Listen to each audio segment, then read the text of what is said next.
Everyone. सबसे पहले तो I would like to thank Vandana ma'am जिन्होंने मुझे यहाँ पे इनवाइट किया और आप सबसे आज बात करने का मुझे मौका मिल रहा है। So thank you so much ma'am. एक बात मैम से भी मैं अभी के बारे में सुनती थी कि वहाँ पर लेक्चर्स अच्छे होते हैं, ऑफिसर्स आते हैं, उनको सुनने का मौका मिलता है। तो और मैं थोड़ा दूर रहती हूँ तो मुझे कभी मौका नहीं मिला कि मैं यहाँ आऊँ और सारी फैसिलिटीज़ का मतलब उपयोग करूँ। तो आज वो मेरा जो सपना है, काश अभी सोचा था, वो आज पूरा हो गया है। तो आज पढ़ाई करके आज आप सबके बीच आने का मौका मिला। तो मेरी जर्नी के बारे में अगर कुछ कहूँ कि कैसे मैंने यूपीएससी की सिविल सर्विस जो परीक्षा है वो पास की और अच्छी रैंक हासिल की। तो सबसे पहले तो ये बता देती हूँ कि कोई भी यूपीएससी एस्पिरेंट जो पढ़ाई करता है, मैं भी वैसे ही हूँ, और उस वक्त ये लगता था कि बस लिस्ट में अपना नाम देख लूँ, है ना, कभी सब लिस्ट देख लूँ कि चलो एक कुछ सिलेक्ट हो गई हूँ। तो मेरे लिए भी एक बहुत अच्छा प्लेजेंट सरप्राइज़ था कि मैं अच्छी रैंक ले पाई। और उसके लिए ना केवल मम्मी पापा के आशीर्वाद और पूरे परिवार का साथ और कुछ खास दोस्त रहे जिन्होंने हमेशा मुझे मोटिवेट किया, और उसके अलावा कुछ टीचर्स, मेंटर्स जिनके मैं कांटेक्ट में रही। तो उन सबको मैं इस चीज़ का मैं कहूँगी जो कहते हैं श्रेय देना चाहूँगी मेरी सफलता के लिए। अब थोड़ा सा प्रिपरेशन पर आती हूँ। तो मैं ये आप मतलब है ना, सीरियस सेशन नहीं रहेगा, आप मुझसे इंटरैक्ट कर सकते हैं, आप मुझसे जो भी चाहे पूछ सकते हैं। पहले तो मैं अपनी तरफ से जितनी भी चीज़ें कवर करना चाहूँगी वो करती हूँ। तो पहले ये जानना चाहूँगी कि आप में से कितने लोग हैं जो यूपीएससी एग्ज़ाम देना चाह रहे हैं? ठीक है। और मतलब और भी आप दूसरी परीक्षाओं के लिए पढ़ाई करते होंगे, है ना? तो जब हम पढ़ाई करते हैं तो कुछ चीज़ें कॉमन रहती हैं, चाहे आप रेलवे की एग्ज़ाम दे रहे हो, चाहे आप गेट की एग्ज़ाम दे रहे हो, चाहे आप एसएसबी का फॉर्म भर रहे हो, यूपीएससी का, तो कुछ चीज़ें ना हमेशा कॉमन रहती हैं। तो वो जो कॉमन चीज़ें हैं आज उन पर हम थोड़ी सी बातचीत करेंगे। एक, हम लोग मध्य प्रदेश से हैं, हम सब लोग मध्य प्रदेश से हैं या बाहर से भी है कोई? सो मध्य प्रदेश से हैं तो दो मैंने एक नेमोनिक सोचा था, एम और पी। तो I will talk about 2 M's and 2 P's। ठीक है, तो आपको याद भी रह जाएगी चीज़। ठीक है, तो पहले P से स्टार्ट करते हैं। The first P is about productivity, कि कितना हम टाइम अपनी पढ़ाई को दे रहे हैं और उससे हम कितना आउटपुट ले पा रहे हैं, है ना। कई बार ऐसा होता है कि हम 10 से 12 मतलब है ना बिल्कुल गिन करके बैठे हैं, सुबह से इतना टाइम लगा रहे हैं, पर फिर भी अगर हम एंड में देखते हैं तो हम उतने टेस्ट सॉल्व नहीं कर पाते। क्या आपके साथ ऐसा हुआ है? तो ये चीज़ का प्रॉब्लम है, मेरे साथ भी होता था ऐसा ही। ये प्रोडक्टिविटी की प्रॉब्लम है, टाइम हम उतना लगा रहे हैं पर उतना रिजल्ट नहीं मिल पा रहा है। तो उसके लिए तो एक चीज़ ये की मैंने कि जितने भी डिस्ट्रैक्शन हमारे एनवायरनमेंट में होते हैं, जैसे कि हमारा फ़ोन सबसे बड़ा, उसका जो यूट्यूब का ऐप है, उससे जो रिकमेंडेड वीडियोज़ में हम चले जाते हैं, उन चीज़ों को थोड़ा सा मैंने कम किया। उसके अलावा और भी जितनी चीज़ों में हम इन्वॉल्व रहते हैं इंटरनेट पर पढ़ाई के अलावा, उनको मैंने थोड़ा सा लिमिट करने की कोशिश की। और दूसरी चीज़, कहीं ना कहीं अपने आप को एक थोड़ा सा टाइम टेबल में बांधने की कोशिश की। हमारा हर दिन अलग होता है ना। कभी किसी दिन पढ़ने का मन करता है, कभी किसी दिन पढ़ने का मन नहीं करता है, लेकिन फिर भी हमको एटलीस्ट 5 to 6 आवर्स मैं कहूँगी, अगर आप किसी भी एग्ज़ाम की तैयारी कर रहे हैं, माफ़ कीजिएगा आप लोग पीछे बैठे हैं, मैं आपको देख नहीं पा रही हूँ, बट तो किसी कोई भी एग्ज़ाम जो है वो 5 to 6 आवर्स आपको रोज़ मतलब मैं कहूँगी कंसिस्टेंटली आपको देने की ज़रूरत है ना। और उसके लिए आप अपना एक कुछ छोटा सा रूटीन, भले ही सोने के पहले आधा घंटा अपना दिन जो है दूसरा वो आप प्लान कर लीजिए, क्योंकि हर दिन नया होता है। अगर एक दिन आप टाइम टेबल बना दिया, यहाँ से यही करूँगा, और एक वीक आप सोचो कि फॉलो हो जाए, तो मुझसे वो फॉलो नहीं हो पाता था।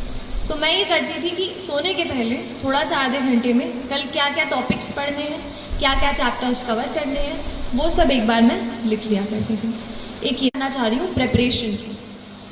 तो प्रेपरेशन में अगर यूपीएससी स्पेशली बात करूँ तो मेरे पूरे प्रेपरेशन के 2 इम्पॉर्टेंट पिलर्स रहे।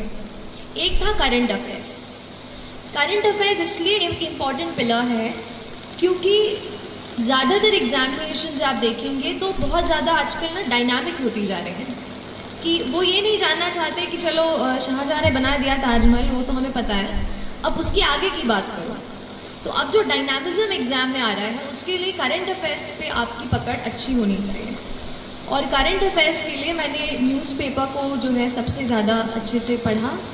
पहले इंडियन एक्सप्रेस, मतलब पहले तो द हिंदू पढ़ती थी, फिर जब इंटरव्यू मेरा पास आया तो फिर मैंने द इंडियन एक्सप्रेस भी शुरू किया पढ़ना। और जो भी आप हिंदी माध्यम में अगर कुछ बच्चे दे रहे हो तो आप उस तरीके के न्यूज़पेपर पढ़ सकते हैं, लेकिन न्यूज़पेपर आप हमेशा पढ़ें, क्योंकि न्यूज़पेपर बहुत ज़्यादा अपने आप को चीज़ों को समझने में, हमारे आसपास एनवायरनमेंट में क्या चल रहा है वो पता करने के लिए आपको हेल्प करेगा। करंट अफेयर्स को मैं इसलिए स्ट्रेस कर रही हूँ क्योंकि मैंने ज़्यादातर अपनी प्रेपरेशन करंट अफेयर्स से खींच के की।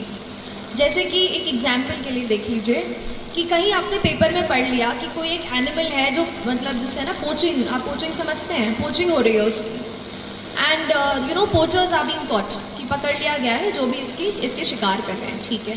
तो या तो हम ऐसा कर लें कि इसका नोट बना लें कि ये एनिमल है, इसका शिकार हो रहा है और पकड़े गए, खत्म। या तो फिर आप एक काम करें, आप देखें कि वो एनिमल कौन सा है, इंटरनेट पे फटाफट गूगल सर्च किया, पता किया उसका IUCN स्टेटस क्या है। IUCN स्टेटस पूछता है ना, क्रिटिकली एंडेंजर्ड है कि क्या है, एंडेंजर्ड है, एक्सटिंक्ट हो गया है, क्या है, वो आपने पहले से सर्च कर लिया। फिर आपने देखा कि उस एनिमल वो कहाँ पाया जाता है, कौन से नेशनल पार्क में इट इज़ फाउंड। अच्छा चलिए असम में मिलता है, तो असम में और कौन से नेशनल पार्क्स हैं। मतलब एक पॉइंट पकड़ के न्यूज़पेपर का आपको उसके साइड में जितनी भी चीज़ें हैं वो उसी वक्त कवर कर लेंगी। उससे होगा क्या, उस दिन का आपका एनवायरनमेंट का एक सेक्शन कवर हो जाएगा। ऐसा करके पॉलिटी हो गई, या फिर जो भी हम, जैसे हम साइमल्टेनियस इलेक्शन के बारे में पढ़ते हैं, या फिर और भी प्रेसिडेंशियल पार्लियामेंट इलेक्शंस के बारे में पढ़ते हैं, उनसे रिलेटेड जो भी न्यूज़पेपर में आ रहा है, फिर आप उसकी और डीप में स्टडी कर रहे हैं, है ना। एक ये चीज़। जो दूसरा मेरा प्रिपरेशन का पिलर था वो था टेस्ट्स। देखिए पढ़ते तो हम सब हैं, लेकिन हमें पता कैसे चले कि हमारा स्टैंडर्ड क्या है। देखिए अगर हम अभी आपसे बात कर रहे हैं तो वहाँ कोई दिल्ली में बच्चा बैठा है जो पॉलिटी की लक्ष्मीकांत खोल करके दूसरा पेज पूरा रट रहा होगा, बात सही है। तो वो जो है ना, टाइम का हमेशा याद रखिए, टाइम हमेशा याद रखिए कि आपका टाइम सबसे ज़्यादा ज़रूरी है। अगर आप अपना वक्त निकाल कर इस पढ़ाई को दे रहे हैं, हमारे लाइफ के हम कलरफुल यूथ के ईयर्स अगर हम पढ़ाई को दे रहे हैं तो अपना 100% दीजिए। और टेस्ट्स आपको ये बताएंगी कि आपका स्तर क्या है प्रिपरेशन। तो जो भी टेस्ट्स हों, चाहे भोपाल में, चाहे अगर आप दिल्ली से कोई फ़ोटोकॉपी मंगवा सकें, या जिस भी परीक्षा की आप तैयारी कर रहे हो, ऑनलाइन अगर आपको कहीं टेस्ट मिलता है तो आप अपने आप को जांचते रहें। हर रोज़ 10 से 20 सवाल MCQ, या अगर रिटन हो तो मैं 1-2 आंसर्स रिटन, जो बड़े अपने सब्जेक्टिव आंसर्स थे, वो मैं 1-2 रोज़ लिखा करती थी। तो उससे मुझे आइडिया होता था कि मैं किस स्टैंडर्ड का लिख रही हूँ और क्या उससे मेरा कुछ चांस है सिलेक्शन का। तो ऐसा अपने आप को आप जांचते रहिए। तो हमने 2 पीस कवर कर लिए, है ना। पहला पी कौन सा था? अच्छा, मतलब आप सुन रहे हैं मेरी बातें, अच्छी बात है। दूसरा था प्रिपरेशन। अब थोड़ा सा P हो गया है तो M की बात कर लेते हैं। एक M मैंने जो हमें दिमाग में चीज़ जो है हमारे पुश करता है।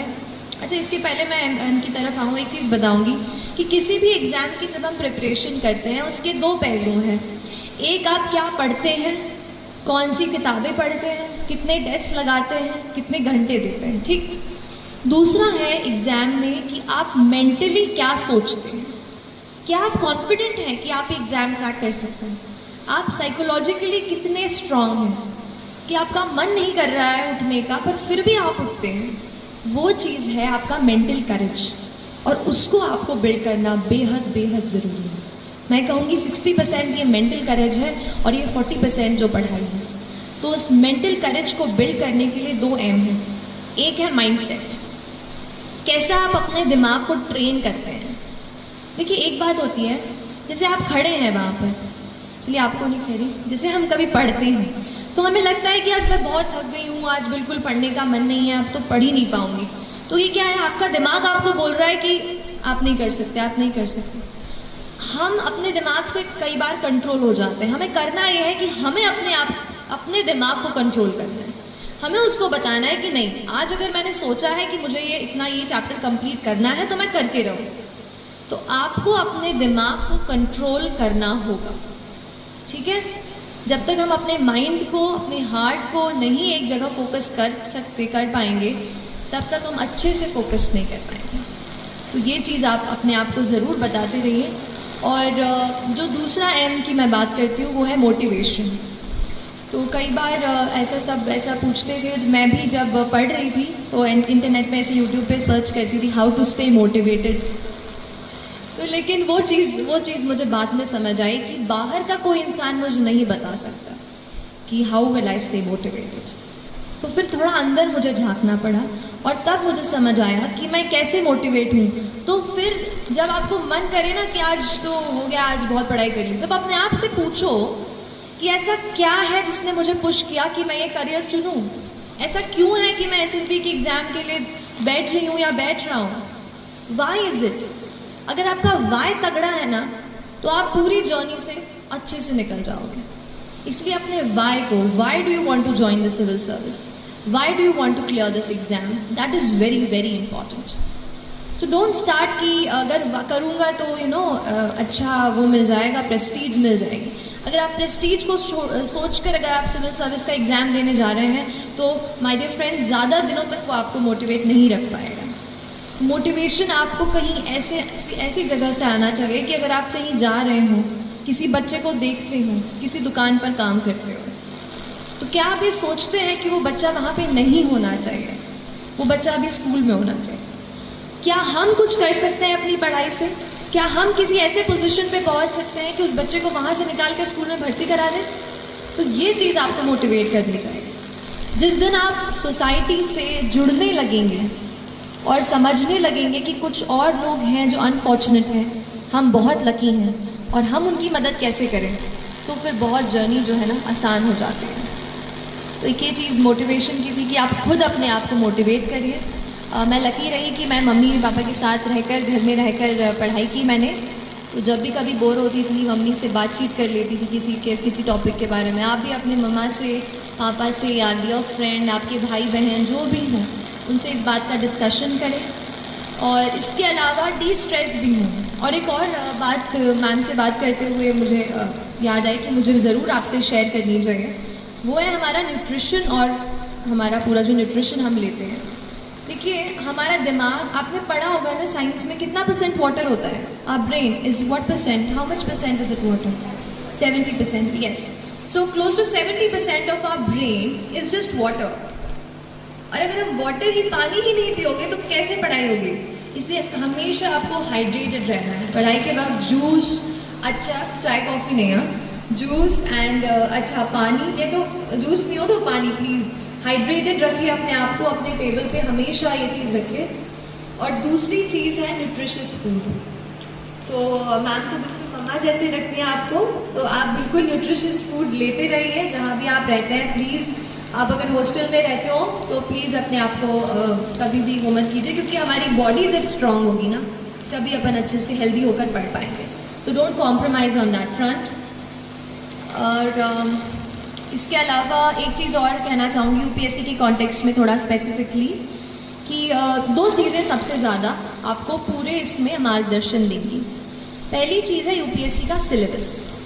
बड़ा क्लीशेड लगता है ना, हर कोई बोलता है सिलेबस, पर वही सबसे ज़्यादा ज़रूरी है, क्योंकि सिलेबस में लिखा हर एक वर्ड, उससे एक 15 मार्क का सवाल बन सकता है जो आपकी रैंक को यहाँ से यहाँ ले आए। तो आपको हर जो वर्ड यूपीएससी सिलेबस में या जिस भी एग्ज़ाम की आप तैयारी कर रहे हैं वो लिखा है, आपको हर इसके अलग से, मतलब मैंने ये कोशिश की कि जो भी नोट्स मैं बना रही हूँ मैं खुद बनाऊँ, और जो भी रिसोर्सेज से, भले ही ऑनलाइन रिसोर्सेज से हो या स्टैंडर्ड बुक से हो, उनसे मैं पढ़ूँ और खुद अपने हाथ से नोट्स बनाऊँ। जब मैं लिख लेती थी अपने हाथ से तो मुझे वो प्रोसेस करते हैं ना, इन्फॉर्मेशन अच्छे से प्रोसेस हो जाती है। तो हर एक का अपना अपना तरीका होता है। आप अपना तरीका पहचानिए कि आपको कैसे वो चीज़ समझ में आ रही है ना। और इसके अलावा मेरे ख्याल से मैंने, हाँ, जो दूसरी चीज़ मैं कह रही थी, यूपीएससी के प्रीवियस ईयर के पेपर्स, वो भी बहुत ज़्यादा ज़रूरी है। कोई भी आप सॉल्व कर रहे हो, पहले तो आप 5-7 साल के अपने प्रिंट करा के अपने पास रख लो, कि ये पेपर्स हैं, ये क्वेश्चंस हैं, चाहे प्रीलिम्स का हो चाहे मेंस का हो, हर बार उसको देख लो हर दिन और समझो कि किस स्टैंडर्ड के क्वेश्चंस आपसे पूछे जा रहे हैं, है ना। तो ये दो चीज़ें आपके अल्टीमेट मार्गदर्शक हैं। बाकी तो आप अपनी मतलब ये है ना कि मैं जो आज बोल रही हूँ ना आपके सामने खड़े होके, ये कुछ चीज़ें मैंने किसी से सुनी है, कहीं पढ़ी है, कहीं यूट्यूब पे कोई टॉपर का वीडियो देखा और शायद वहाँ से सीखी हूँ। तो ये कोई मेरी मतलब मैंने ऐसे बिल्कुल है ना अलग कुछ ऐसा मैं बता वो ऐसा नहीं है। जो भी प्रिपरेशन मैंने की उस पर ही बता रही हूँ कि हम सीखते हैं, इसलिए आप खुद अपनी स्ट्रैटेजी, आप अपने आप को पहचान कर अपनी स्ट्रैटेजी खुद बनाएं। मुझसे एडवाइस लीजिए, लेकिन आप वही कीजिए जो आपको लगता है कि आपके स्ट्रेंथ और आपके वीकनेस के हिसाब से काम आएगा, है ना। यहाँ पे एक चीज़ मेरे दिमाग में आ रही है, वो है प्लानिंग की। प्लानिंग और अपने नोट्स का ऑर्गेनाइजेशन बेहद ज़रूरी है। अगर आप एग्ज़ाम, आपको डेट जैसे पहले आ जाती है, यूपीएससी की डेट 1 साल पहले आ जाती है। जैसे 1 साल पहले जब मैं दे रही थी तब पता चल गया था कि अगले साल 2 जून को पेपर होने वाला है प्रीलिम्स में, ठीक। तो ऐसे डेट आ जाती हैं पहले, तो आप अपने एग्ज़ाम के डेट के हिसाब से अच्छे तरीके से पूरी चीज़ों को आपको प्लान कर लेना है कि कौन सा टॉपिक मेरा कौन सा स्ट्रेंथ है। जैसे मुझे पॉलिटी बहुत पसंद था और ज्योग्राफी बहुत बोरिंग लगता था, तो ज्योग्राफी को मैंने किसी तरीके से हर रोज़ उसको एक एक चैप्टर करके उसको करती थी। पॉलिटी में एक साथ ज़्यादा भी पढ़ लेती। तो ऐसा अब अपना खुद का स्ट्रेंथ पहचानो कि किस टॉपिक के साथ आप ज़्यादा टाइम स्पेंड कर सकते हो या किसके साथ कम, उस तरीके से उसको कवर करने की कोशिश करें। और तो अभी ये तो मैंने ब्रॉड टच कर दिया है। इसके अलावा जो भी आपको सवाल मुझसे पूछने हैं आप पूछ सकते हैं। जब हम आंसर लिखते हैं तो हमारे अंदर क्या अप्रोच होनी चाहिए आंसर लिखते टाइम, क्योंकि हमारे पास बस 9 से 10 मिनट का समय रहता है आंसर लिखते समय। तो क्या क्या इंग्रेडिएंट्स हमें उनमें डालने चाहिए जिससे हमारा एक आंसर है वो अच्छा आंसर बने। Towards the end? Yes. So yes, answer writing बहुत ज़्यादा ज़रूरी है। अच्छा हुआ पूछ लिया, मुझसे मिस हो गया था, थैंक यू। आंसर राइटिंग किसी भी एग्ज़ाम का तो मतलब कह सकती हूँ, लेकिन यूपीएससी एग्ज़ाम के लिए बहुत ज़्यादा ज़रूरी है आंसर राइटिंग। एंड जैसा कि आपने सही कहा कि 9 मिनट मिलते हैं, और ऑप्शनल का पेपर ले लूँ तो अगर थोड़ा हायर मार्क का हो तो 14 मिनट मिलेंगे। ऐसे 9, 11, 14 इतने ही मिनट मिलेंगे एक आंसर को लिखने के, depending on the word limit. तो उसको कैसे लिख पाएँ? अगर आप सोचें कि मैं बिना प्रैक्टिस करके ना उधर ही कोई कर लूँगा टाइम पर, तो सच में नहीं हो पाता है। मुझसे तो मैं आधा घंटा ले लेती थी एक आंसर लिखने के लिए शुरुआत में, है ना।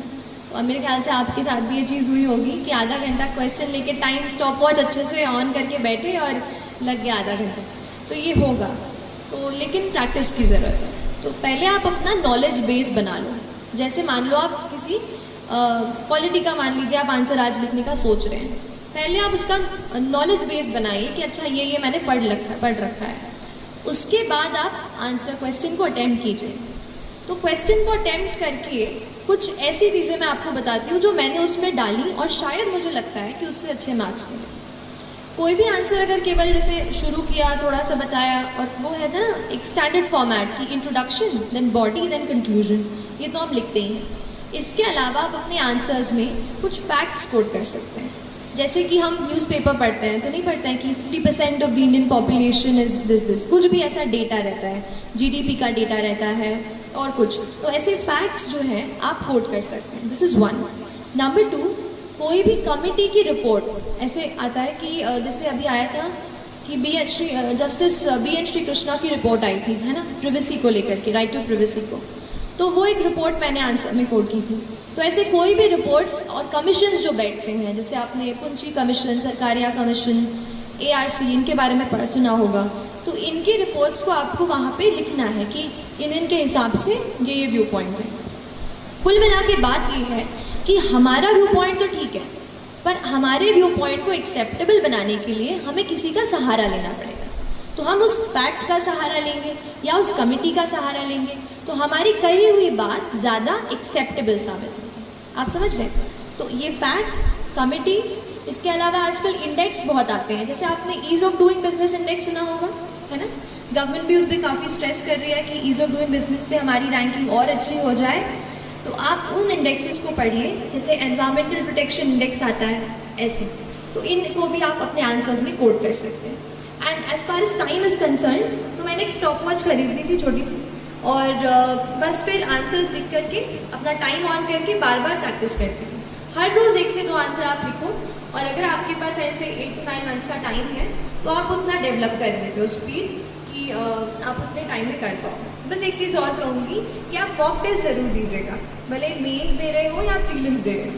मॉक टेस्ट से उस टाइम में कैसे अपने आप को ढालना है वो हम अच्छे से समझ सकते हैं, है ना। और कोई क्वेश्चन?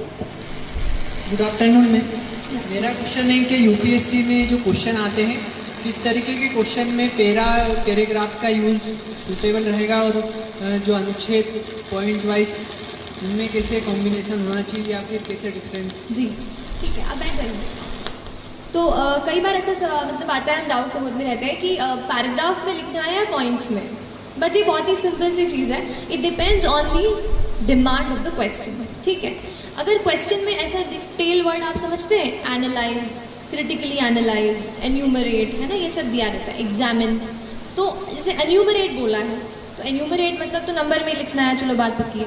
अगर कोई और चीज़ आपको खुद समझनी है, जैसे मैं कभी कभार शुरू ऐसे करती थी, पहले डेफिनेशन लिखती थी, इंट्रोडक्शन उससे शुरू कर दिया, फिर मैं उसको डिवाइड करती थी आंसर को, जैसे social, political, economic, legal, environmental. जैसे कोई आपको मुद्दा दे रहे हैं कि ये चीज़ हो रही है और उसका इम्पैक्ट पूछ रहे हैं, right. So you give the social impact, the economic impact, the cultural impact, legal, environmental, ऐसे करके। सो ऐसे पॉइंट्स भी आप लिख सकते हो। So it depends on the nature of the question, point number 1। Number 2, आपको खुद को उसमें वेराइटी लानी है। अगर आप पूरा आंसर पैराग्राफ में लिख देते हैं, जैसे मेरा ऑप्शनल जो था वो सोशियोलॉजी था, अब सोशियोलॉजी में ज़्यादा स्कोप नहीं है कि आप पॉइंट्स डाल पाओ, है ना, थोड़ा सा थ्योरेटिकल सा सब्जेक्ट है समाजशास्त्र, तो उसमें मैं ज़्यादा पॉइंट्स नहीं डाल पाई। पर जैसे पॉलिटी का पेपर हो गया, इकोनॉमी का पेपर हो गया, इसमें मैं काफ़ी पॉइंट्स में वो किया है। तो आप उसी के बेसिस पे प्रैक्टिस करें और उस तरीके से आप उस क्वेश्चन के हिसाब से डिसाइड करें कॉम्बिनेशन क्या होना चाहिए। ज़रूरी नहीं है पूरा आंसर पैराग्राफ में या पैरा में हो, दो पैराग्राफ में या पॉइंट्स में हो, दोनों चीज़ें आप मिला सकते हैं। तो और कोई सवाल? कि आपका जैसे सोशियोलॉजी ऑप्शन था, तो उसमें जो पेपर 1 है वो थोड़ा स्टैटिक है, बट जो पेपर 2 है वो डायनामिक नेचर का है थोड़ा, तो उसके लिए रिसोर्सेज क्या है और स्ट्रैटेजी क्या रही आपकी? कि मैंने केमिकल इंजीनियरिंग से ग्रेजुएशन किया है, लास्ट ईयर कंप्लीट किया, तो बहुत मन में सवाल थे।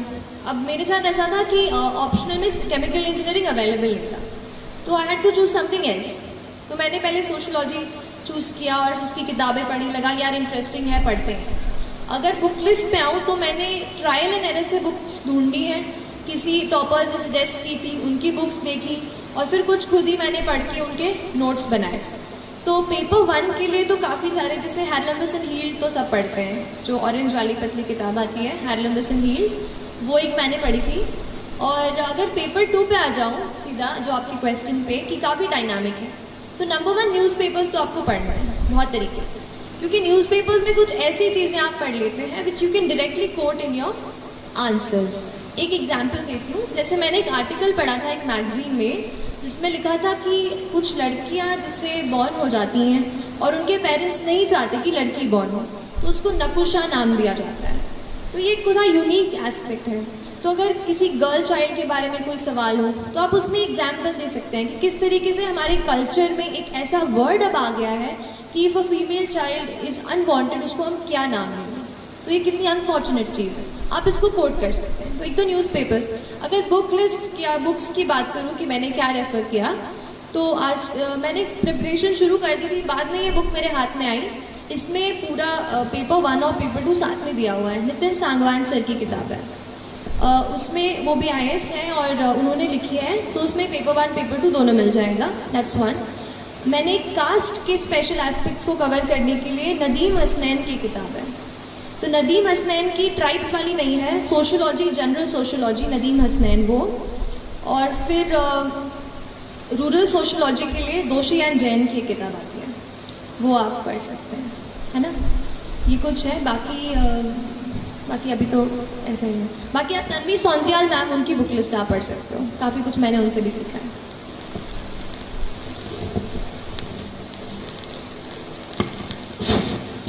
Good morning ma'am. तो क्या आप बता सकते हैं कि आपने सोशियोलॉजी कैसे ऑप्शनल सेलेक्ट किया? क्योंकि हम इंजीनियरिंग फील्ड से करते हैं और कहीं भी कनेक्शन नहीं है सोशियोलॉजी पॉलिटिक्स या किसी से, फिर आपने कैसे डिसाइड किया कि चलो सोशियोलॉजी चूज कर लेते तो मैं इसमें सही कर पाऊंगी, स्कोर कर पाऊंगी? ठीक है, बैठ जाएगा। तो कैसे चूज़ किया, जैसे मैं ये टच कर ही रही थी अभी पिछले सवाल में कि सिर्फ केमिकल इंजीनियरिंग नहीं था ऑप्शन में, ठीक है, तो मुझे कुछ और ही चुनना था। अब केमिस्ट्री ना बहुत अलग हो जाती है केमिकल इंजीनियरिंग से, तो फिर मैंने कुछ ऐसा सब्जेक्ट दो मेरे दिमाग में थे, one was political science, the other was sociology. So I bought the books of both the subjects. Initial जो बुक्स होती हैं वो दोनों सब्जेक्ट्स की मैंने करी थी। आपको भी अगर डाउट आ रहा हो ऑप्शनल में तो आप दो तीन आपको डाउट आ रहा हो उसकी किताबें आप ले लो, जो बेसिक उसकी बुक्स हैं उनको आप एटलीस्ट एक वीक के लिए पढ़ो। उसके बाद आपको खुद समझ में आ जाएगा कि कौन सा सब्जेक्ट है जिसके साथ में सबसे ज़्यादा टाइम बिता सकता हूँ। क्योंकि ऑप्शनल जो है जैसे यूपीएससी में 500 मार्क्स का है, तो it really makes a change to your score. तो ऐसा ही सब्जेक्ट चूज कीजिए विच यू एंजॉय रीडिंग, जो आपको एक बर्डन ना लगे, है ना। कोई ट्रेंड्स पे या कितना स्कोर कर रहे हैं टॉपर्स, ये सब पे मत जाएगा। आपका पर्सनल इंटरेस्ट है, उसके बेसिस पर ही आपको ऑप्शनल चूज करना है ना। तो बेसिक बुक्स पढ़िए और थोड़ा एफर्ट ज़्यादा डालना पड़ेगा, अगर इंजीनियरिंग के अलावा हो तो थोड़ा डालना पड़ेगा, पर कोई बात नहीं, है ना। किसने कहा था कि चीज़ें सब आसान होंगी लाइफ में, तो करनी पड़ती है यार। लेकिन सच बताऊं तो अगर आप थोड़ा सा एफर्ट डालते हैं ना तो सच में चीज़ें जो है ना, एक ये चीज़ भोपाली वाली कनेक्शन वाली बात बता रही हूँ कि हम भोपाल में रहते हैं, दिल्ली नहीं जाते। मतलब मैं दिल्ली नहीं गई हूँ प्रेपरेशन के लिए, मैंने इंटरव्यू देने के लिए, उसकी प्रैक्टिस करने के लिए दिल्ली गई थी। तो अपन नहीं सोचते हैं कि दिल्ली वाले कुछ अलग पढ़ते होंगे और बहुत सारा पढ़ते होंगे और अपना हो पाएगा कि नहीं। तो ऐसे सवाल मेरे मन में भी थे लेकिन फिर भी कहूँगी कि थोड़ा अपने आप को बांधो, थोड़ा डिसिप्लिन में रहो, थोड़ा सा मोटिवेट रखो, दृढ़ निश्चय रखो। और बड़ा सपना देख लिया है ना तो अपने आप को उसमें पूरा झोंक दो। सोचो कि अब लाइफ में और कुछ नहीं है, जब तक ये नहीं करूँगी ना, ये करूँगा नहीं ना, तब तक कुछ नहीं होने वाला मेरा, ना मेरा ना किसी और। तो उस तरीके का एटीट्यूड, एक फायर, एक वो पैशन अपने आप में आपको जगाना पड़ेगा। That passion will drive you and that passion will take you places. और अगली बार जब मैं यहाँ पर, आप नहीं, मैं नहीं, आप जब यहाँ पे खड़े होंगे तो मुझे ज़रूर बुलाना, ठीक है? ठीक है, तो जो भी सुन रहे हो प्लीज़ आप लोग अच्छे से करनी है। और जब आप यहाँ पे मैडम आपको फ़ोन करके बुलाएं कि बेटा आओ, चलो आप भी बताओ यहाँ पे, तो ज़रूर मुझे भी बताना। ऐसे ही मतलब ये कहना चाह रही हूँ कि उतनी फायर आपके अंदर होनी चाहिए। ड्रीम बिग, है ना, बड़ा सपना देखने से बिल्कुल मत डरो। लाइफ सबकी चैलेंजिंग होती है, किसी को फाइनेंशियल कंस्ट्रेंट्स होते हैं, कुछ इमोशनल कंस्ट्रेंट्स होते हैं, मेरे साथ भी ऐसी चीज़ें थी। लेकिन फिर भी जब आपने ठान ली है वो चीज़, तो फिर आपका कहते हैं ना कर्तव्य बनता है कि अगर ठान लिया है तो फिर या तो ठानो मत, या तो अगर यहाँ बैठ गए हो ना तो एग्ज़ाम क्रैक करके ही मानो, ठीक है। तो एक ये वो अपना एक ड्राइव, डिटर्मिनेशन अपने साथ रखो, ठीक है। और कोई सवाल? में सबसे जरूरी स्टेप होता है कि हम उसको चेक करवाएं या करें। तो हम भोपाल में ही आंसर राइटिंग करें तो उसको चेक कैसे करें, क्योंकि हर कोई दिल्ली नहीं जा सकता। ठीक है, तो मैम क्योंकि इंडिपेंडेंट प्लेटफॉर्म है, आपने सुनी होगी, वहाँ पर मैं आंसर्स अपने डालती थी, है ना। क्योंकि यहाँ पे अगर कोई टीचर नहीं मिल रहा है, कोई मेंटर नहीं मिल रहा है जो चेक कर रहा है, तो वहाँ पे फेलो एस्पिरेंट्स होते हैं जो अपने वहाँ पे डालते हैं। आप उनके आंसर रिव्यू करो, वो आपके आंसर रिव्यू करेंगे। ऐसा ही करके मैं सीखी हूँ शुरू में, जब क्योंकि लगता नहीं था कि इतनी बड़ी टेस्ट सीरीज खरीदूंगी और उसको सच में यूज़ भी कर पाऊंगी कि नहीं। तो जब तक आप उस स्टेज पर पहुँच रहे हैं, आप ऐसे ऑनलाइन फोरम्स का यूज़ कर सकते हैं। इनसाइट्स ऑन इंडिया एक है, दूसरा IAS बाबा आपने सुना होगा यूपीएससी के लिए वो, और तीसरा फोरम IAS। ऐसे करके मैंने 3 वेबसाइट से मैं जुड़ी रही और उन पे आंसर्स मैं अपने डालती रही, है ना। तो वो चेक करते हैं, आप किसी का चेक कीजिए, उनको अपने। और होता क्या है, आंसर्स की बात निकली है तो बताती हूँ, खुद के आंसर में हमें गलती नहीं दिखाई देगी, दूसरे के आंसर में हमें फटाक से गलती समझ में आ जाती है कि ये ना इसने ये चीज़ सही से नहीं लिखी है। तो आप दूसरों के आंसर्स चेक करो और उनको आपके करने दो, तो you will better understand कि where are you making a mistake.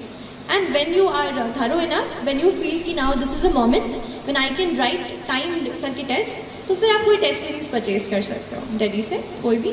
तो इसका मैं स्कैन करके अपनी कॉपीज उनको भेजती थी, वो चेक करके आपको वापस देते हैं and they write their comments out there, so you know कि what are the mistakes, so you can join that, है ना। और मोटी होती है उनको अपन समराइज कर रहे थे, शॉर्ट कर रहे थे, तो एक्चुअली वो क्या है, टाइम ज़्यादा करते हैं। यस, तो इस बीच में क्या होता है कि फ्रस्ट्रेशन बढ़ता है, तो सब्जेक्ट को लेकर टेंशन भी होती है, उस चीज़ को टैकल कैसे किया जाए? ठीक है कि कैसे नोट्स बनाते हैं और वो चीज़। दूसरा, हम फ्रस्ट्रेट हो जाते हैं। दो अलग तरीके से आंसर करूँगी। पहला चीज़, नोट्स। देखो, कुछ किताबें ऐसी हैं जिनको आपको कवर टू कवर पढ़ना ही है, पढ़ना ही पड़ेगा। अब उसके नोट्स आप बना लोगे तो या तो आप फोटोकॉपी करा लो, या तो फिर हम क्या करेंगे, कुछ छोड़ देंगे। वो चीज़ नहीं होनी चाहिए। अब जैसे पॉलिटी की लक्ष्मीकांत है, वो तो कवर टू कवर ही पढ़नी है आपको। मॉडर्न इंडिया के स्पेक्ट्रम की राजी बहेर आती है, वो आपको कवर टू कवर पढ़नी है। कुछ किताबें जैसे डीडी बासु हो गई, कोई अगर पॉलिटी के नेक्स्ट लेवल पे पढ़ रहा है, डीडी बासु पढ़ रहा है, तो उसके केवल आप नोट्स बनाओ। तो आप डिसाइड करो कि आपके एग्जामिनेशन के नीड के हिसाब से कौन सी किताब आपको पूरी पढ़नी है और कौन सी की आपको नोट्स बनाने हैं। नोट्स का टाइम, जैसे सोशियोलॉजी, अब उसमें हमें अलग अलग किताबों के रेफर करनी पड़ी, तो फिर मैंने उसके नोट्स बनाए, अदरवाइज फिर बुक से ही पढ़ी। और दूसरी चीज़, फ्रस्ट्रेशन। तो नोट्स बनाते टाइम नहीं, पढ़ते टाइम बहुत फ्रस्ट्रेशन होता है। और हर टाइम मतलब है ना, फ्रस्ट्रेशन और डीमोटिवेशन, ये सब चीज़ें हमारा पीछा करती रहती हैं। पर कुछ ऐसे खास दोस्त बनाओ जो हो सकता है उस फील्ड के नहीं हो, लेकिन आपको मोटिवेट करें कि भाई तू कर सकता है, कि girl you do it, you know. और आपके कोई मतलब आपके भाई बहन हो या आपकी ममा हो, उनसे शेयर कीजिए कि मैं इस फील्ड में जाना चाहती हूँ, आई वॉन्ट योर मोटिवेशन। ऐसे किसी इंसान को अपना बेस्ट फ्रेंड साथी बनाइए पूरी जर्नी में और सपोर्ट लीजिए, क्योंकि फ्रस्ट्रेशन होगा पर उस पर हमें जैसे मैंने कहा कि हमें अपने दिमाग पे कंट्रोल करना है, दिमाग हमें कंट्रोल ना करे, है ना। इस चीज़ का आप ध्यान रखिए। और कोई आप पूछ रहे थे? करते हैं सोशियोलॉजी में, तो मैंने सुना है कि वहाँ पे बोलते हैं कि आपने अगर जनरली लिख दिया तो उसमें आपको आंसर नंबर नहीं मिलेंगे, और आपने अगर सोशियोलॉजिकल एंगल से उसको लिखा तो आपको ज़्यादा नंबर मिलेंगे। तो वो आप थोड़ा एक्सप्लेन करते हैं। देखिए, कॉमन सेंस ये है कि आप मुझे यहाँ पर बैठकर सुन रहे हैं, ठीक है, आप कुछ इससे सीख कर जाएंगे, ठीक है, हो गई बात खत्म। अब इसको सोशियोलॉजी के तरीके से कैसे देखेंगे कि आप सबको हम देख लेंगे, कितने मेल्स हैं कितने फीमेल्स हैं, आप पे थोड़ा रिसर्च करेंगे, आप घर जाके पढ़ाई कर रहे हैं कि नहीं कर रहे हैं, और फिर एक डेटा निकालेंगे कि जिन बच्चों ने यहाँ पे सेशन अटेंड किया था उन्होंने इतनी अच्छे से पढ़ाई की, इन्होंने अच्छे से पढ़ाई नहीं की, तो उस स्पीच का कितना इम्पैक्ट रहा, कितना इम्पैक्ट नहीं रहा। जब मैं उस रिसर्च फाइंडिंग को कोट करके बताऊंगी तो वो सोशियोलॉजी, और जब मैं ऐसे ही कह दूंगी कि हाँ ये जो लड़की है ना ये बहुत अच्छा पढ़ने वाली है, ये कॉमन सेंस। तो फिर मैम, तो सोशियोलॉजी में हमें थिंकर्स को कोट करना है, कोई भी थिंकर जो हो जिसने कोई बात कही हो। जैसे हर एक टॉपिक के अपने अपने थिंकर्स हैं। अभी तो मुझे थोड़ा ब्रशअप करना पड़ेगा, मतलब क्योंकि मैंने मेंस अक्टूबर में दिया था, उसके बाद मैंने ज़्यादा सोशो को नहीं छुआ है, बट स्टिल जैसे कुछ थिंकर्स हैं, जैसे ऑन्द्रे बेते हैं, है ना, इंडियन थिंकर हैं, लुई डुमॉन है, ऐसे थिंकर्स को आपको कोट करना है आंसर्स में। उसके अलावा कुछ फैक्ट्स आप डाल सकते हैं, जैसे हमें जनरल आप जीएस के आंसर्स में डालते हैं, वो फैक्ट्स डाल सकते हैं। और थोड़ा आप सोशियोलॉजी की बुक से ही, अभी मैं इतने अच्छे से नहीं बता पा रही हूँ क्योंकि आई हैव लॉस्ट टच, लेकिन सोशियोलॉजी की बुक से ही आपको थ्योरेटिकल पर्सपेक्टिव पकड़ना है। एक एग्जाम्पल याद आ रहा है, सुसाइड की थ्योरी जो इमाइल रकीम देते हैं, राइट। तो उन्होंने कैसे कहा कि सुसाइड, उन्होंने कहा कि साइकोलॉजिकल चीज़ नहीं है, सोशियोलॉजिकल चीज़ है। कैसे कहा? उन्होंने कहा कुछ लोग या तो जो अनमैरिड हैं या तो जो थोड़े से अलग रहते हैं लाइफ से, थोड़ा फ्रस्ट्रेटेड है, वो लोग ज़्यादा सुसाइड करने की तरफ आकर्षित होते हैं। तो उनके रिसर्च फाइंडिंग पे बेस्ड था। तो ऐसे कुछ रिसर्चेस आपको कोट करने हैं और थिंकर्स को कोट करना है, वो मेरे ख्याल से सोशियोलॉजिकल एंगल होगा, है ना।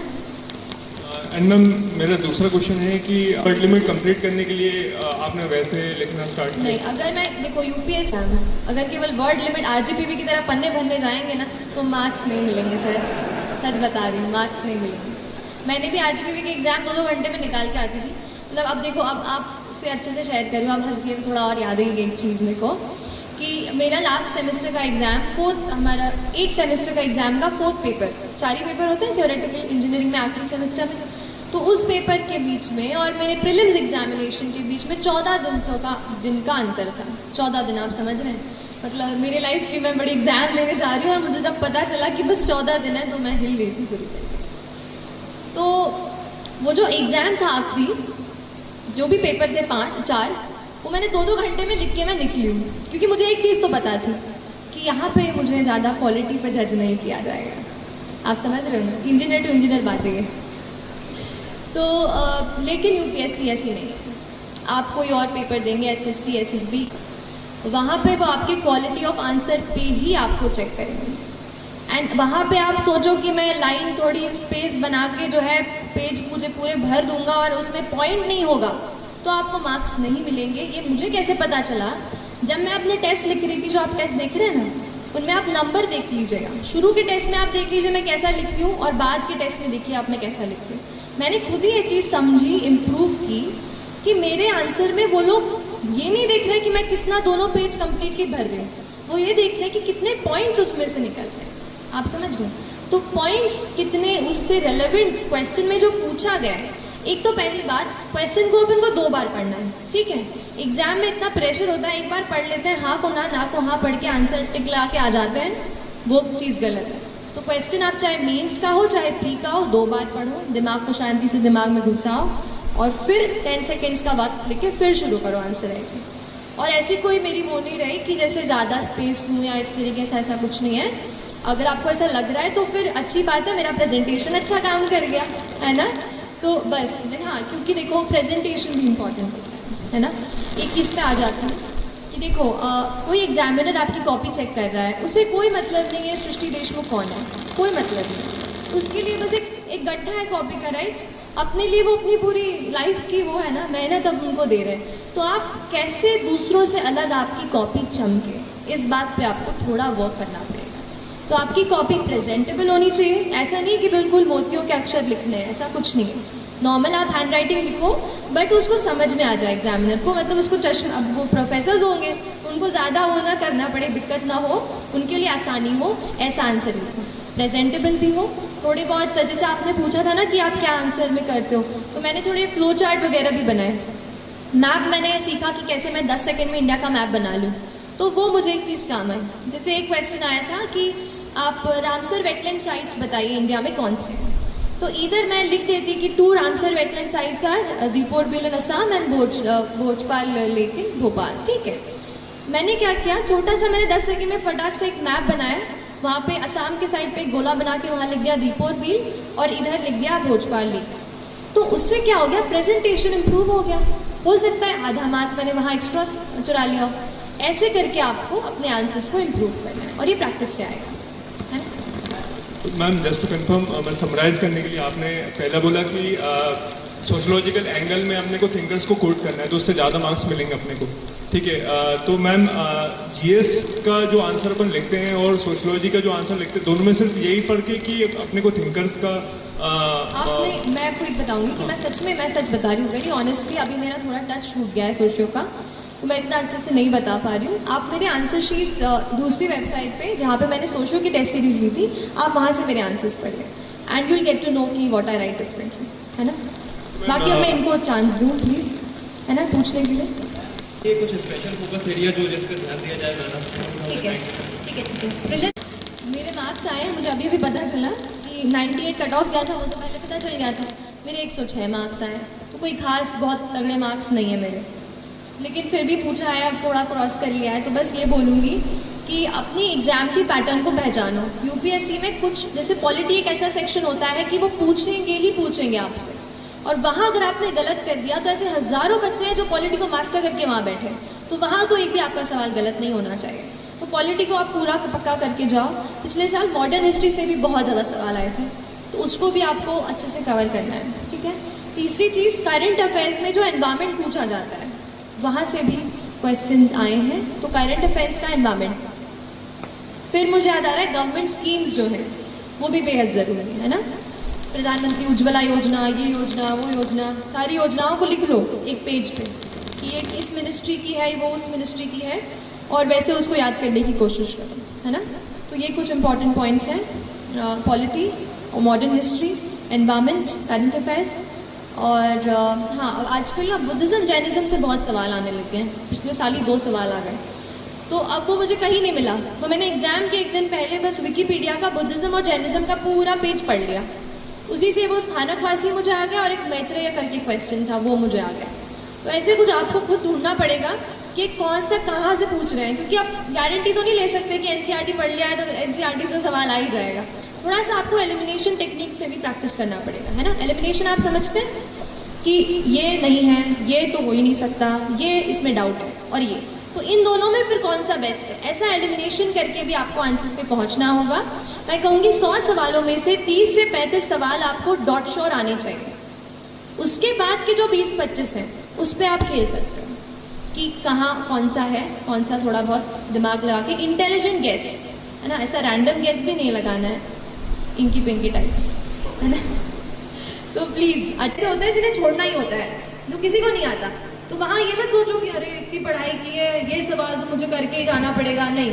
वहाँ पे अपने आप को बोलो कि ये किसी को नहीं आ रहा होगा, मुझे भी नहीं आ रहा, नेगेटिव नहीं करा रखना होगा, ऐसा है। थोड़ा अपनी स्ट्रैटेजी आप खुद बनाओ कि 100 क्वेश्चंस को मैं कैसे अटेम्प्ट करने वाला हूँ, ठीक, हाँ, है ना, ठीक है।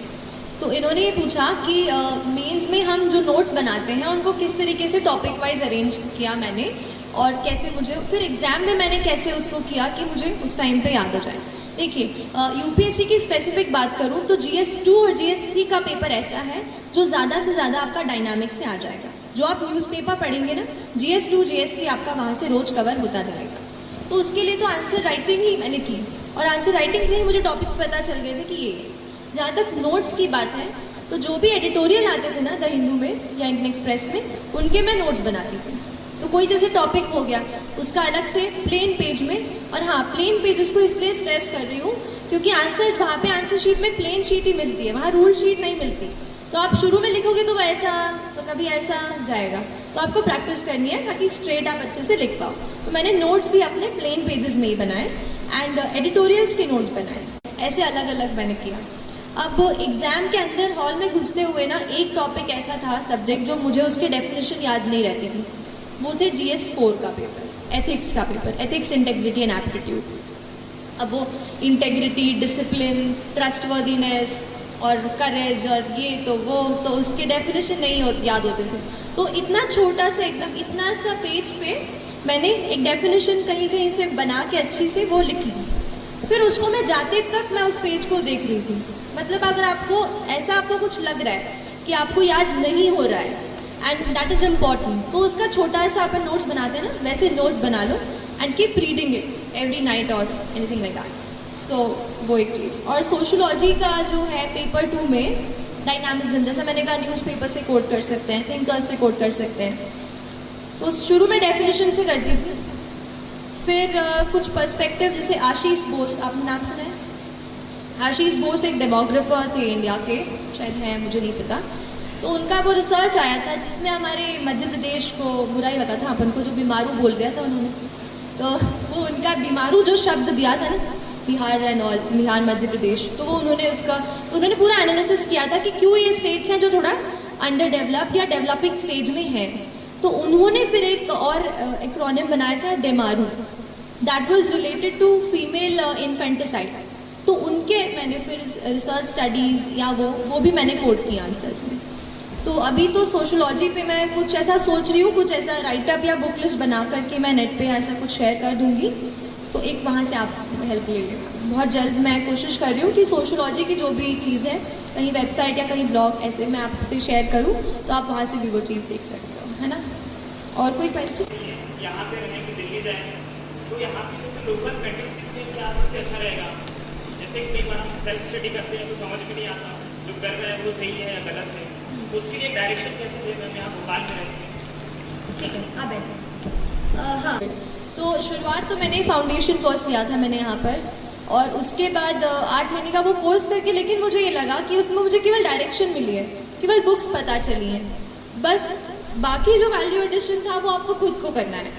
तो इसमें आप ये जो मैंने वेबसाइट्स बताई ना, ये आपको पूरा हर दिन ट्रैक करती रहेंगी। हर दिन आपको डेली करंट अफेयर्स इस पे आएंगे, कहीं आपको इस पे एडिटोरियल के नोट्स आ जाएंगे, कहीं क्वेश्चंस वो डाल देंगे हर रोज़ 5 से 10।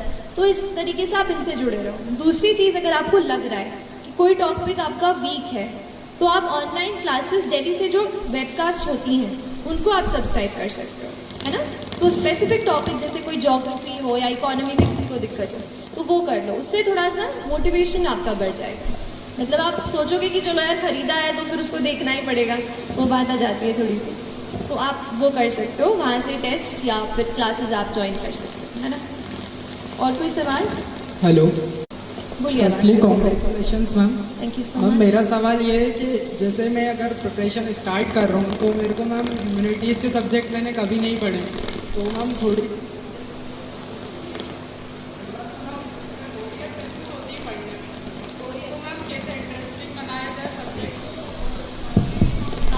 तैयारी, तो शुरुआत में प्रिपरेशन से शुरू किया जाए ताकि हम आगे उसमें वर्क कर सकें। ठीक है, तो ह्यूमैनिटीज़ पढ़ना शुरू किया है तो सीधा बुक से शुरू मत करो। मैंने क्या किया था, न्यूज़पेपर्स उठाए थे सबसे पहले। तो कॉलेज जाती थी, बस में एक न्यूज़पेपर शुरू में आधा, आते टाइम आधा, ऐसे करती, क्योंकि कॉलेज के साथ मैंने प्रिपरेशन किया तो टाइम एकदम है ना पूरे दिन का भी मुझे कम मिला। तो मैंने कोशिश की कि जहाँ भी ट्रैवल जैसे कर रहे हैं, हम कई बार ईयरफोन्स लगा लेते हैं, तो आप पढ़ने लगे हैं तो ईयरफोन्स की जगह पे न्यूज़पेपर निकाल लीजिए, ऐसा थोड़ा सा एडजस्टमेंट कीजिए, अपना एनवायरनमेंट चेंज कीजिए पढ़ाई का। ह्यूमैनिटीज़ को स्पेसिफिक लेके जो क्वेश्चन है कि हाँ बोरियत आएगी, मैं भी हिस्ट्री पढ़ते पढ़ते सो जाती थी, और ज्योग्राफी तो आप पूछो ही मत कैसे मैंने पढ़ा है, तो ठीक है, तो ऐसा होगा आपके साथ भी।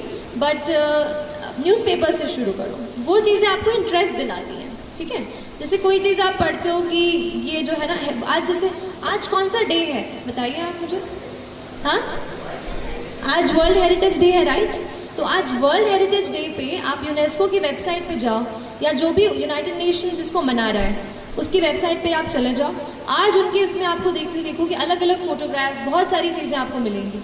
सो you can learn the UNESCO world heritage sites आज ही, समझ लो। अपने आप को आपको कहीं ना कहीं इंटरेस्ट डेवलप करना पड़ेगा। ज़रूरी नहीं है बिल्कुल कि बुक खोल के बैठे तो इसको ही कवर करना है। इंटरनेट से हेल्प लो, इंटरनेट बहुत मुझे भी हेल्प किया, बहुत ज़्यादा, उससे भी मैंने थोड़ी वैरायटी आ जाती है उससे। तो ऐसे अलग अलग सोर्सेज से पढ़ाई करो। और जैसे अगर हिस्ट्री बोरिंग लग रही है तो कभी उसके साथ कोई और ऐसा सब्जेक्ट का कॉम्बिनेशन बना लो जो आपको इंटरेस्टिंग लगता हो, है ना। तो अपने आप को रिवॉर्ड दो, कभी एक चॉकलेट खा लो रात को, पढ़ाई अच्छी कर ली हो तो, किसी को आइसक्रीम पसंद है वो खा लो।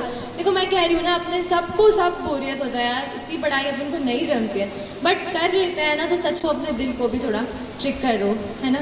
तो बोरियत तो होगी, but we have to manage anyhow. Anybody else? My question is, what you did in your last month before prelims, and why did you shift from Hindu to Indian Express, and how do I make balance among solving mocks, revising static, focusing on current affairs and CSET also efficiently in coming days? So that's my confusion, ma'am, actually in your question. True. बहुत important 40 days about.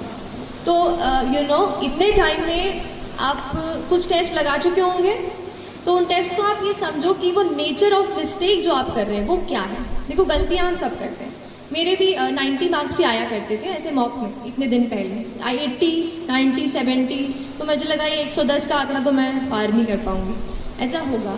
तो लेकिन आपको क्या करना है, आपकी जो mistake कहाँ हो रही है उसको आप पकड़ो। अच्छा मिस्टेक कैसे, नॉलेज का गैप है क्या, कहीं कोई चीज़ मैंने कि मुझे 3 में से 1 आ रहा है फिर भी मैं अटेम्प्ट कर रहा हूँ और वो नेगेटिव हो जा रहा है, वो पकड़ो। कभी कभार हम सिली मिस्टेक कर देते हैं, A का B, B का D मार्क कर देते हैं, तो क्या ऐसी मिस्टेक है? अपने नेचर ऑफ मिस्टेक को एनालाइज करो। और अगर आपको ये लगता है, मेरे साथ ऐसा हुआ था कि मेरा नॉलेज का गैप सामने आ रहा था कि this thing I have not studied, तो उस टाइम पे फिर मैंने पेपर लगाना कम कर दिया और थोड़ा अपनी रीडिंग पे, स्टडी पे फिर से फोकस किया, ठीक है। तो आप स्टडिंग पे फिर से जाओ, जो आपका वीक एरिया है, जहाँ आपके क्वेश्चंस गलत हो रहे हैं, आप उसको फोकस करो। और क्या सवाल आपने इसके साथ पूछा था? हाँ ठीक है, न्यूज़पेपर नहीं, तो I just correct myself if you got me wrong, it was only after I had done my mains, when I got an interview call, then I started reading one more newspaper. Otherwise, so the Hindu is only thing which you have to read for civil service. Otherwise, आप जो online articles आते हैं जैसे Live Mint, right, Live Mint पे काफ़ी articles आते हैं। PRS legislative research आपने सुना होगा, वहाँ पे आर्टिकल्स आते हैं, तो वो आप पढ़िए। इंटरव्यू में ये रहता है थोड़ा सा ओपिनियन आपको ज़्यादा पता होना चाहिए, क्योंकि एक ही ओपिनियन पढ़ेंगे तो उनके सामने मल्टी डिमेंशनल आंसर नहीं बता पाएंगे। इसलिए फिर मैंने आफ्टर इंटरव्यू कॉल फिर मैंने दूसरा पेपर उठाया, बाकी तो एक भी ख़त्म नहीं होता यार पूरा, दूसरा कैसे पढ़ेंगे, है ना। The test and you found कि आपकी अभी गलती हो रही है, तो फिर आप स्टडी पे जाओ ना, है ना। बाकी एनीवेज कमिंग टू जैसे लास्ट मैं कहूँगी 15-20 डेज में आप 1 वॉक पर डे ऐसा करके, और थोड़ा उसी टाइम में जैसे पेपर का एडमिट कार्ड आ जाएगा तो पेपर का टाइम पता चल जाएगा, राइट, 9 से 11 है क्या है, तो उसी टाइम में बैठ करके यहाँ पे बॉटल रखी, यहाँ पे वॉच रखी, वैसे ही टाइम में अपने आप को बैठ के प्रैक्टिस करवाओ, ठीक है, क्योंकि गर्मी बहुत होने वाली है 2 जून को, तो अपने आप को उस एनवायरनमेंट में भी ढालना बहुत ज़रूरी है। तो इस प्रकार से कर सकते हो, कभी 1 मॉक पर डे, नहीं तो 50 क्वेश्चंस पर डे, या तो मिक्स लगा लिया कभी, या कभी लग रहा है कि आज मुझे एनवायरनमेंट का रिविजन करना है तो एनवायरनमेंट के 50 सवाल लगा लिए, ऐसा। It depends totally on you कि आपकी नीड क्या है, आपको नीड पहले अपनी खुद की पहचाननी है ना। और कोई सवाल? और एक ही बार दिए हैं, बट जर्नी से मुझे ये लगा when I was into the process of preparation कि यूपीएससी आपको कोई बायस नहीं रखता है। देखिए, आप समझने की कोशिश कीजिए, पीटी आया पीटी गया, पीएमटी आया पीएमटी गया, पर यूपीएससी की जो ऑथेंटिसिटी है, जो उसकी क्रेडिबिलिटी है, वो आज तक मेंटेन है। आज तक जो बच्चे उसमें से सिलेक्ट होते हैं वो आज IAS officers, IPS, all India service, IRS में जाके सर्व कर रहे हैं। तो उस एग्जामिनेशन और उस इंस्टीट्यूशन की जो क्रेडिबिलिटी है वो बेहद हाई है, और वो इसलिए क्योंकि वो कोई बायस नहीं रखते हैं कि हिंदी माध्यम का बच्चा है या तेलुगु माध्यम में लिख रहा है तो उसको हम नहीं वो करेंगे। तो मुझे नहीं लगता कि उस इंस्टीट्यूशन में कोई बायस है। अगर कोई कमी आ रही है जो मुझे लग रहा है, जिसकी वजह से जैसे हम देखते हैं कि हिंदी माध्यम में जो छात्र दे रहे हैं उनका अगर रेशियो कम है, तो मेरे पर्सनल ओपिनियन में शायद जो है ना मटेरियल का दिक्कत आ रहा है। आजकल इंग्लिश में इंटरनेट पे वेबसाइट्स है, सब इंग्लिश में रहती है, तो उनसे जैसे मैं इंग्लिश मीडियम से थी तो मैं कोई भी वेबसाइट पे जो भी मटेरियल हो उसको मैं एक्सेस कर पा रही थी। पर शायद अगर कोई हिंदी माध्यम का छात्र है उसके लिए शायद मटेरियल की दिक्कत आ रही है। लेकिन मेरे ज्ञान में आया है कि कुछ कोचिंग्स ऐसी हैं या कुछ जैसे वेबसाइट्स हैं जो हिंदी में ही मटेरियल प्रोवाइड करते हैं। तो अगर आपका माध्यम हिंदी हो तो ये मन में बिल्कुल ना सोचिए कि यूपीएससी आपसे भेदभाव करेगा या उससे आपको कम मार्क्स देंगे। अगर आप में काबिलियत है, आप सही तरीके के आंसर्स लिखते हैं, जो पूछा है वो आप बताते हैं, तो आपको ज़रूर मार्क्स मिलेंगे, है ना। और कोई सवाल? Thank you so much. Ma'am, मेरा क्वेश्चन ये है कि जब आंसर राइटिंग करते हैं मेंस के लिए तो बहुत लेंथी हो जाता है, और कभी कभी स्पीड भी मेंटेन नहीं हो पाती, और स्पीड होती है तो क्वालिटी मेंटेन नहीं हो पाती है, और बहुत प्रैक्टिस करने के बाद भी नहीं हो पाता है पूरे पेपर सॉल्व। ठीक है, अगर प्रैक्टिस करने के बाद एनालिसिस पे ज़्यादा टाइम दो अपने आंसर पे। आप तो खुद का आंसर लो कि देखो कि मैं कितना, ये टॉपिक है, चलो ठीक है। जब हम लिख लेते हैं और टाइम का कंस्ट्रेंट नहीं रहता, तब आप आराम से सोच सकते हो कि इस सवाल में मुझसे ये पूछा था कि 1857 के रिवोल्ट के बाद में इंडिया पे क्या इम्पैक्ट पड़ा, और फिर अगर ये नहीं होता तो क्या होता है, ऐसा कुछ जो भी मन से सवाल बना रहे हो, तो वैसा सवाल आप क्या मैंने उस क्वेश्चन के नीड को, डिमांड को एड्रेस किया है कि नहीं, क्या मैंने ऐसे पॉइंट्स डाले हैं कि नहीं। तो भले ही आप सवाल लिखने, आंसर लिखने में आप 15 मिनट दे रहे हो, तो आंसर के एनालिसिस में आप भले ही 45 मिनट्स दो, पर analyse the question thoroughly whether or not I am able to address the demand of the question जो पूछा गया है। ठीक है, एनालिसिस करके आप समझ जाओगे कि यहाँ क्वालिटी की दिक्कत है। तो फिर आप, मैं कहूँगी शुरू में आप टाइम मत सोचो, आप सोचो ठीक है जितना टाइम ले रही हूँ लेने दो, धीरे धीरे वो हो जाता है। आप एकदम अपने आप को टाइम के कंस्ट्रेंट में मत बांधो, क्वालिटी पे ज़्यादा फोकस करो, है ना। एंड एक और चीज़ है, क्योंकि इन्होंने, एक सेकेंड, इनका सवाल क्योंकि गर्ल ने पूछा था, I just share one fact with you. 759 बच्चे सिलेक्ट हुए इस साल, ठीक है, फाइनल लिस्ट में यूपीएससी की, and there are just 182 girls ma'am, just 182 out of 759, मतलब हम 50-50 हैं, और यहाँ पर हमारा इतना जेंडर इम्बैलेंस है। तो मैं सारी गर्ल्स जो अभी मुझे सुन रहे हैं, टेल यू प्लीज़ प्लीज़ खूब सारा अच्छे से पढ़ाई करो। ये जो जेंडर इम्बैलेंस चल रहा है ना 759 में से बस 182, ये हमें बढ़ाना है बस सिलेक्शंस, ठीक है। तो प्लीज़ ऑल द गर्ल्स, हमारे पास डिस्ट्रैक्शन कम होते हैं ना, दोस्त नहीं होते बाहर ऐसे घूमने फिरने के लिए ज़्यादा, तो उस चीज़ का थोड़ा फ़ायदा उठाओ और अच्छे से प्लीज़ अपने आप को डेडिकेट होकर पढ़ाई करो please. This message is specially for girls, otherwise तो सबके लिए ही बोल रही हूँ। आप पूछिए प्लीज़। जब हम स्टडी करते हैं उस टाइम कुछ डेटा ऐसा होता है जो हमें याद नहीं रहता है, और आंसर राइटिंग करते टाइम या टेस्ट सीरीज देते टाइम हम वो फॉरगेट कर जाते हैं, ठीक है। तो इससे क्या होता है मैम, हमारी स्टडी में जो हम और आगे करने वाले होते हैं तो थोड़ा डिप्रेस्ड हो जाते हैं और ठीक है, माइंड से नहीं बनता। देखिए, डेटा की जाने क्या किया, एक डेटा कॉपी करके, डेटा बुक करके एक अलग से छोटी सी नोटबुक बना ली। तो जो भी मुझे डेटा जहाँ भी मिलता था सब कुछ मैं उसमें नोट कर लेती। जब एक चीज़ एक जगह पे एक वो सारी कैटेगरी की चीज़ एक साथ आ जाती है ना, तो याद करना आसान हो जाता है। तो जो भी कहीं आप डेटा पढ़ रहे हो उसको आप अलग से लिख लो, और जब आप नया डेटा उसमें ऐड करोगे तो पुराना वाला देख लो कि पहले मैंने क्या लिखा था। ऐसे ही करके रोज रोज जब आप उसमें भरते जाओगे उसको, तो पुराना भी देखते चलो, ऐसे रिवाइज करते चलो, है ना। अपने दिमाग को हमें ट्रेन करना है, उससे सारे कचरा जो है ना वो निकालना है, और काम की चीज़ हमें उसमें डालनी है जो हमें वहाँ पे 2 या 3 घंटे में याद आनी चाहिए। ठीक है, तो ऐसा धीरे धीरे करके ट्रेन होगा माइंड आपका। ग्राफ एग्जामिनर का हमसे क्या एक्सपेक्टेशन होता है कि जब वो कोई क्वेश्चन पूछ रहे हैं तो उसका हमारे क्या क्या फैक्ट होने चाहिए हमारे उस बात पे कि हम हमारी पूरी बात उनके सामने रिप्रेजेंट कर सकें। ठीक है, ठीक है, आप बैठ जाओ। बोलूँ, एक चीज़ बोलूँगी कि इंटरव्यू बहुत ज़्यादा हाइप्ड है चीज़। आपको मेरा स्कोर कुछ 1068 रहा और उसमें से केवल मेरे 173, मतलब एक बहुत कम रेशियो है जो इंटरव्यू के मार्क्स हैं। तो मैं ही कहूँगी जब तक आप उस स्टेज पे पहुँचोगे ना कि जब आप इंटरव्यू दे रहे हैं तब आप इतना पढ़ लेते हो कि आप दूसरे का इंटरव्यू ले लोगे। ठीक है, तो नॉलेज में तो कोई दिक्कत नहीं आएगी। अब कमिंग टू द फैक्ट कि यूपीएससी क्या एक्सपेक्ट करता है, देखिए वो आपसे नॉलेज कूद चुका है, वो प्रीलिम्स आपसे पूरा निकलवा चुका है, 100 MCQ आपसे करवा लिए, फिर ना 90 सवाल भी मेंस में उन्होंने सॉल्व करवा लिए। अब उन्हें आपके नॉलेज से इतनी वो नहीं है, डाउट्स नहीं है। अब वो आपको देखकर ये समझना चाहते हैं कि क्या ये कैंडिडेट इज ही और शी फिट, कि हम इसको इतनी रिस्पॉन्सिबिलिटी दे पाएँ, क्या इसमें वो इतना पेशेंस है, क्या वो अपने आप को एक्सप्रेस कर पा रहा है। क्योंकि जॉब ऐसी है ना कि आपको लोगों से जुड़ा रहना पड़ेगा। अगर आप अपने आप को कैबिन में बंद करके बस फाइल पुश करते रहेंगे तो असली में हम इम्पैक्ट नहीं डाल पाएंगे। तो क्या वो एक्सप्रेस कर पा रहा है अपनी चीज़ को, और कॉन्फिडेंट रहें, क्योंकि देखिए सारी चीज़ें सबको नहीं आती, हम एनसाइक्लोपीडिया तो नहीं है, तो कोई चीज़ रह जाएगी। मेरे भी इंटरव्यू में एक सवाल उन्होंने पूछा था कि कुछ ऐसा पूछा था कि आप केमिकल इंजीनियरिंग से हो तो पॉलीमर्स का एग्रीकल्चर में क्या यूज़ होता है।